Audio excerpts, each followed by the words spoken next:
Hello everyone. এখন আমি তোমাদের সঙ্গে এই যে রামপুরহাটের যে বাবলা কালী পুজো আছে, এই বাবলা কালী মন্দির এবং পুজো সম্পর্কে কিছু কথা বলবো। তো এই বাবলা কালী যে মন্দিরটা আছে, এটা রামপুরহাট মেডিকেল কলেজ যে আছে সেই কলেজের বাউন্ডারির ভিতরে অবস্থিত। তো এই যে মন্দিরটা, এটা আমরা প্রত্যেকেই রামপুরহাট মেডিকেল কলেজ সম্পর্কে জানি, এবং মেডিকেল কলেজের যে সেকেন্ড গেট, সেই সেকেন্ড গেট দিয়ে সামান্য এগিয়ে এসে ডান দিকে কিন্তু এই মন্দিরটা পড়ে। তো এই মন্দিরটার যে কালী পুজো, এই কালী পুজোটা তোমার অগ্রহায়ণ মাসের অমাবস্যাতে হয়ে থাকে। অমাবস্যার প্রথম যে অমাবস্যা, সেই অমাবস্যার রাতের দিকে পুজোটা হয়ে থাকে। এবং এখানে এই বাবলা কালীটা যথেষ্ট জাগ্রত, অর্থাৎ এখানে কিন্তু যথেষ্ট ভিড় হয়, মেলা বসে এই অগ্রহায়ণ মাসের প্রথম সপ্তাহে। আজকে জামাই ষষ্ঠী, এবং জামাই ষষ্ঠীর দিনেও এখানে পুজো হয়, অর্থাৎ নিত্য পুজোটা কিন্তু প্রতিদিনই হয়। ঠাকুরমশাই 9টার দিকে আসেন এবং এখানে পুজো খুব ভালো রকমের হয়ে থাকে। আজকে আমি সকাল সকাল এসেছি এবং সকাল সকাল এসে যা দেখতে পাচ্ছি সেগুলো আমি আপনাদের সামনে দেখানোর চেষ্টা করছি।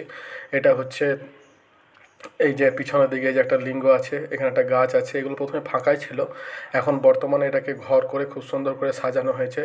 এবং যে কালী মূর্তিটা আছে, সেই কালী মূর্তিটাও দেখাবো। কালীর সামনে একটা রূপোর মূর্তি, বড় মতন একটা মূর্তি আছে, এবং এর অনেক ঐতিহাসিক ঘটনা এবং অনেক কিছুর সাক্ষী কিন্তু এই মা বাবলা কালী। এবং এইখানে অনেক মানুষের অনেক উপকার থেকে কিন্তু এই মন্দিরটা আজকে এতটা বড় হয়েছে, এবং অনেক দান এখানে মানুষ দিয়ে থাকেন। এবং এখানে দেখতে পাচ্ছেন যে এই যে মোটামুটি 3-4টে অংশে ঘরে এটা ভাগ আছে। প্রথমটাতে শিবের মূর্তি আছে বা লিঙ্গ আছে, এবং দ্বিতীয়টাতে তো আপনার ওই ভোগ ঘরের মতো আছে, এবং মাঝখানে এই যে এটা হচ্ছে আপনার মা কালীর ঘরটা, বাবলা কালী দেখতে পাচ্ছেন। এই সামনে যেটা আছে এটার উপর, এবং আমি আপনাদের আস্তে আস্তে দেখুন দেখাচ্ছি। এখনও পুরোহিত মশাই আসেনি, আমি সকালে যেহেতু এসেছি, এখন বাজে মোটামুটি সকাল 8টা। ঠাকুরমশাই আস্তে আস্তে মোটামুটি 9টা 9:30 বেজে যায়। তো নিত্য পুজোর জন্য যদি আসেন তাহলে আপনাকে 9টার দিকে এলেই ভালো হয়। আর বাবলা কালীর যে পুজোটা, মেন যে পুজোটা, সেই পুজোটা সম্পর্কে আপনাকে বললাম, এবং সেই সময় কিন্তু মায়ের পুজোটা সবথেকে বেশি হয়, এবং এখানে যথেষ্ট ধুমধামের সঙ্গে কিন্তু এটা পালন হয়ে থাকে। তো এই যে মূর্তিটা দেখতে পাচ্ছেন, এই মায়ের মূর্তির এই জীবটা দেখতে পাচ্ছেন, এটা রূপোর তৈরি, এবং মা কিন্তু সারা বছরই এখানে থাকেন এবং নিত্য পুজো এখানে হয়ে থাকে।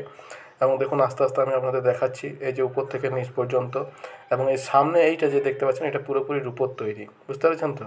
এইটাই কিন্তু হচ্ছে আমাদের গর্ভ আর কি, অর্থাৎ এইটাই প্রথমে ছিল, তারপর আস্তে আস্তে এই মূর্তি এবং এই সমস্ত জিনিসগুলো কিন্তু ধীরে ধীরে নির্মাণ করা হয়েছে। তো এখানে যদি পুজো আপনাদের করার থাকে, আপনি নিত্য পুজো দিতে পারেন, প্রতিদিনই হয়ে থাকে। এবং যেটা মেন পুজো, সেটা আপনার ওই বললাম যে অগ্রহায়ণ মাসের অমাবস্যাতে প্রথম ইয়েতেই কিন্তু এটা করা হয়ে থাকে। রাতের দিকে মোটামুটি 12টা বা তারপরে বা আগের দিকে কিন্তু এই পুজো হয়ে থাকে, এবং বহু দূর দূরান্ত থেকে অনেক গ্রামের মানুষ কিন্তু এখানে আসেন। এখানে বলি প্রথাও প্রচলিত আছে, সামনে দেখবেন, এবং সেই দিন কিন্তু অনেক বেশি বলি এখানে পড়ে আর কি।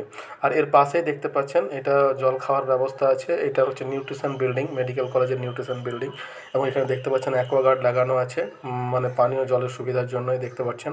এবং এটা হচ্ছে আপনার ভোগ গ্রহের জন্য, দেখুন এখানে সব হাঁড়ি আর এই সমস্ত আছে, অর্থাৎ ওই যে পুজোর সময় অগ্রহায়ণ মাসে যখন পুজো হয় তখন এখানে খিচুড়ি ভোগের ব্যবস্থা কিন্তু করা হয়ে থাকে।